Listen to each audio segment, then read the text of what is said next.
Gentlemen, this is not some cheap murder! It is an honorable thing. Welcome to Watch Mojo, and today we're diving deep into the most monumental betrayals in military history. Benedict Arnold is the American version of Judas Iscariot. Vidkun Quizling. In the rule of the despised Vidkun Quizling, set up by the Nazis in place of Norway's lawful government, lording it over those he had betrayed, the Swedes saw what might have been their own fate. In Scandinavia, the word Quisling means someone who collaborates with an occupying force. It's no coincidence that it's the last name of Vidkun Quizling, a Norwegian politician and military officer. Before the war's outbreak, he founded the Norwegian Fascist Party. It wasn't too popular, still only a minor party when the Nazis invaded. During the invasion, he tried to put himself in power via radio broadcast. It didn't work, but 2 years later, the Nazis finally gave Quisling what he wanted. Following the war, his crimes landed him a death sentence by firing squad, ending his life in Oslo in 1945. Han konspirerte med Hitler. Den mannen er verre enn tyskerne. Han var en av oss. Han offret vår frihet for sin egen makt. Alfred Riddle. The First World War didn't just start overnight. Tensions between empires were super high in the decades prior. It was like a pressure cooker desperate to explode, with the Austro-Hungarian Empire smack bang in the middle. This meant espionage was a big deal before the war, with Alfred Riddle becoming the most remembered spy of the era. He was Austria's head of counterintelligence, meaning he was responsible for hunting spies. Turned out, he was a Russian spy himself, and had been for 11 years. It all crashed in 1913 when his successor discovered his treachery. Some evidence suggests he was blackmailed over his sexuality, adding a tragic element to his betrayal. Wang Jingwei. Sun Yat-sen was the revolutionary who founded modern China, taking down the Qing dynasty in 1911, then replacing it with a short-lived democracy. While he's remembered as a hero to many, his friend Wang Jingwei is not. So here's the thing.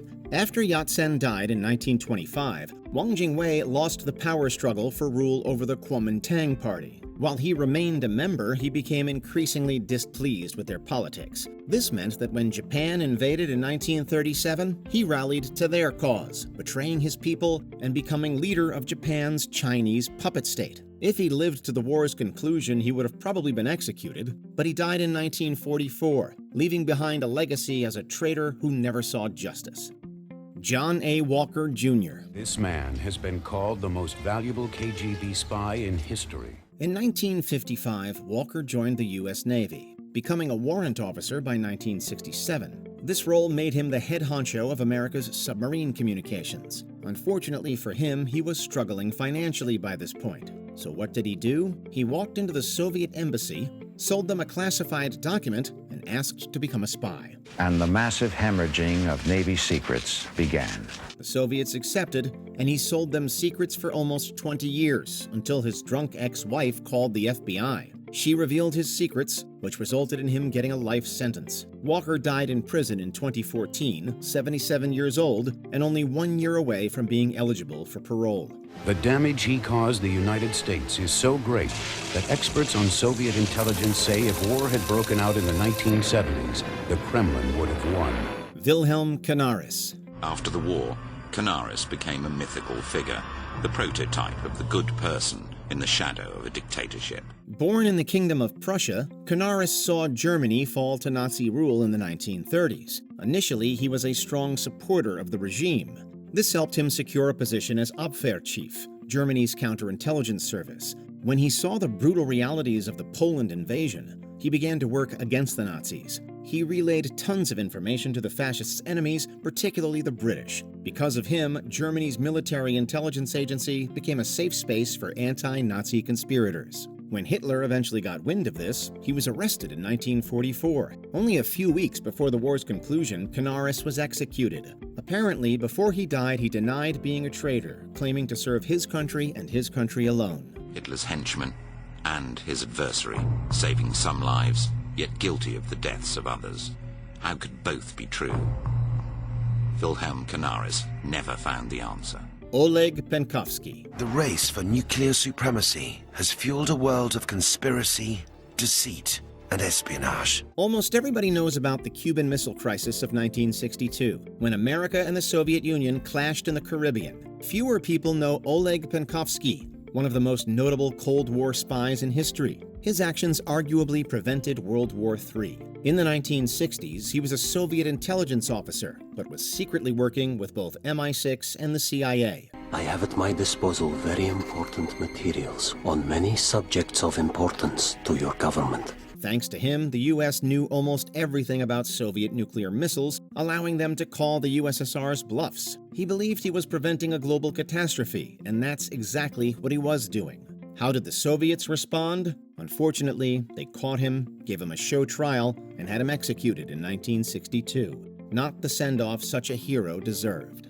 He never knew it, but his information helped Kennedy avoid nuclear war. Mir Joffer. And then he opened floodgates for East India Company to conquer the rest of subcontinent. The East India Company was arguably the most evil corporation in human history.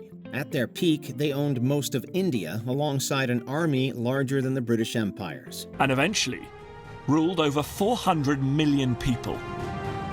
Its trade was vital to Britain's commercial success, and its shares were the centre point of London's financial market. One individual who helped them achieve such absurd wealth was Mir Joffer. He was born in the Mughal Empire, but eventually became a Bengali military commander. In 1757, Joffer betrayed Bengal's ruler, handing over the province after the Battle of Plassey. Bengal was one of India's wealthiest provinces, making it a huge blow to Indian sovereignty. Joffer then ruled Bengal as a British puppet, getting kicked out briefly when they turned against him. India wouldn't be free from British rule until 2 centuries later.